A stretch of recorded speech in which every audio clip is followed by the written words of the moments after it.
Magandang araw sa inyong lahat at welcome sa aking channel. Kung ang mga fans at ang mga taong nasa paligid nila ang tatanungin, ay mukhang matagal nang may relasyon sina Paolo Avellino at Kim Chiu. Kung ang pagbabasihan ay ang kanilang mga kilos at tinginan pag magkasama, talagang ang iisipin mo ay magjowa na sila, lalo pat palagi silang extra sweet sa isa't isa.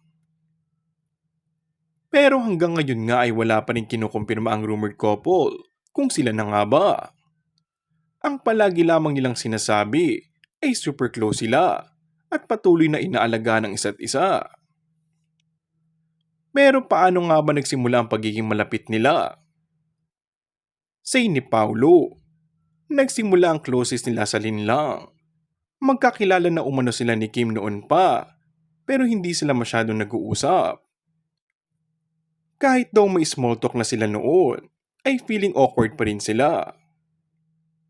In fairness, palagi namang sinasabi ni Kim at Paulo na super special ang turingan nila sa isa't isa. Pero wala pa sila sa level ng seryosong pakikipagrelasyon. Sa unang interview, inamin ng dalawa na wala pa sa top priorities niya ngayon na pumasok sa isang serious relationship. Dahil mas gusto muna niya mag-focus sa kanyang showbiz career. And that's all for our today's video.